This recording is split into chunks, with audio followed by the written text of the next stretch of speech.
Hey Nicholas, this is Keaton Everett with ABC going over your pitching video from camp. We're going to go through and talk a little bit about your mechanics and your delivery and just kind of talk a little bit about, sort of what we look for in the mechanics, what we look for in the delivery, and especially for you and the younger guys is just to really sort of relook at our lower half and to really kind of get our body throwing the ball. We got to make sure our hips are sort of what the engine is of the delivery. The hips is where we get our power from, and we got to make sure that we're just using more body to throw the ball. It's a big strength issue, and so it's just something that if we kind of pay attention to now, as we get older, get a little bit stronger, it's going to be a little bit easier for us. All right. So the biggest thing with you have a good sense of how everything's working. Now it's just a matter of getting that lower half involved. Just driving more with that lower body and sort of taking the emphasis away from the upper body. Obviously you have the ball in your hand, in that left arm is sort of the emphasis of everything, but we got to make sure that we're kind of rethinking how that lower half's working, and we'll kind of go through frame by frame and talk a little bit about each point. But again, the biggest thing that we're just going to be talking about is staying back and using more lower half. And I'll explain that a little bit easier for you here. All right, so first off, we'll go back up here to the start. All right. So the biggest thing, we look for from the wind-up, is not a whole lot of big movements backwards or forwards. All right, and once that leg starts up, the eyes are on the catcher. So you're doing a pretty good job at your eyes are up here on the catcher once that leg starts going. You're not moving too far backwards. All right, everything's nice and solid. So you're doing good at just kind of, limiting your movements and just kind of getting yourself in a good sort of starting spot. All right. So now what we want, next thing we look at is our balance point. All right. So basically the point of our knee at its highest point. All right. So I'm going to draw a line here through your spine and your head. And basically what we look for is through this leg kick, through this balance point, is our body is staying over our backside. All right, so as we click forward here, you can see how you're doing a pretty good job at keeping your head over that back foot, and you're doing pretty good job at getting in a pretty good starting position. All right, so you're doing good. You're not rushing forward. A lot of times you'll see guys start to rush forward, so you're doing a good job. The biggest thing I want you to key in here that will help you be consistent. Pitching and throwing strikes is all about consistency. It's about repeatability of our delivery. It's how easy can we get ourselves in a spot to repeat everything.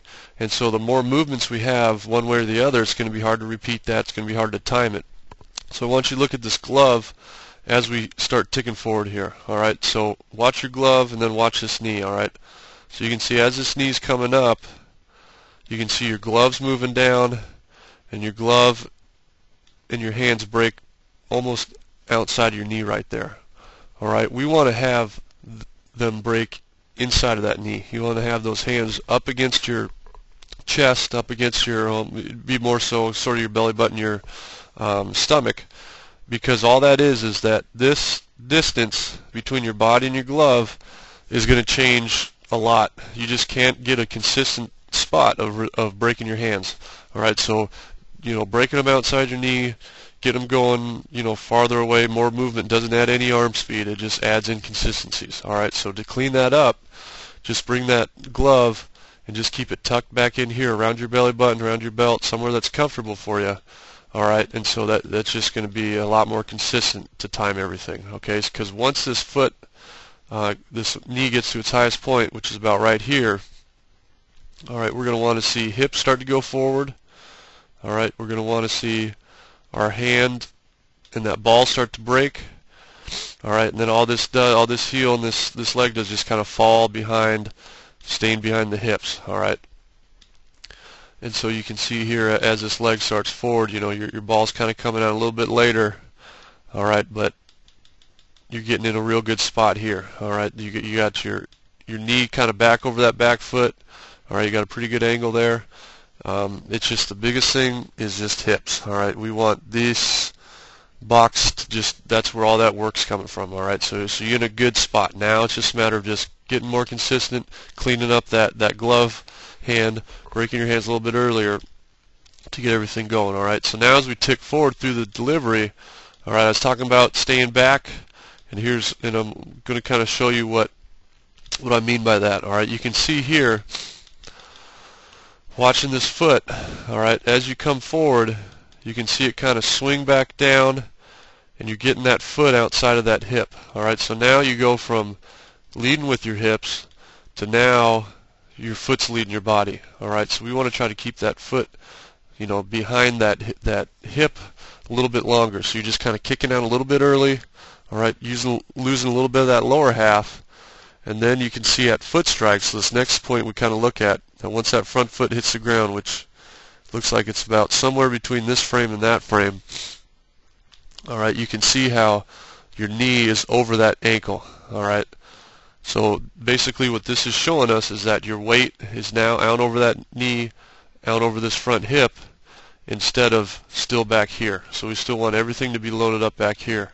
All right, so what we want that to look like is, it might be a stride length issue. Just let that foot get out a little bit farther.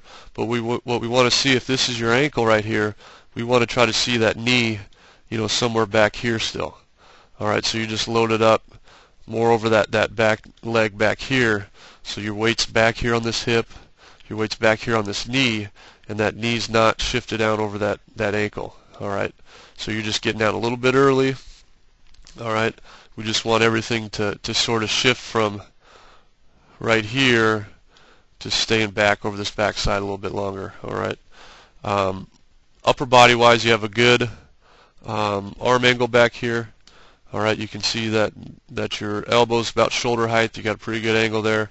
Now what we want to try to do is match up this front side with that back side. All right, your front side's opening up a little bit early. So you can see that elbow's already turning down. What we want to try to do is keep that front shoulder closed a little bit longer, and that'll help by having that elbow up a little bit more. So instead of rotating this elbow down, we should still have it up a little bit. All right, it might be turn a little bit, but we just want to kind of flip-flop that, and that just helps us stay closed. And what that also does is that kind of acts like a balance. The more we have this elbow up, the easier it is for us to stay back. All right, so that just kind of helps, like a kind of a pendulum there for you, or kind of a counterweight would be more of a better example, to just help you stay back. So you can just see that you're out over this front foot, and then what that's going to do is through your release, you're going to see how your release is somewhere between these two frames, but you're seeing your back foot pop up off the ground. All right, as we go back here, you can see that back foot's on the ground here, then it pops up off the ground, and that's just because you were out front. All right, and that's just if you're thinking like you're punching somebody. Punching somebody with one foot, you don't have enough drive behind it. You want to have 2 feet on the ground to drive through everything. And then right here, you can see how your head is behind that foot. All right, we want to try to get your head out over this front foot. So we want to try to pick up another half foot length of release point. So then staying that back foot through the ground, what that's going to do is get you more of this angle right here.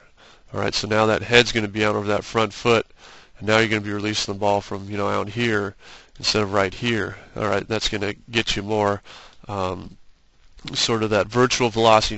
The closer we can release something, the quicker it's going to get on that hitter. So we're just kind of losing that back side a little bit.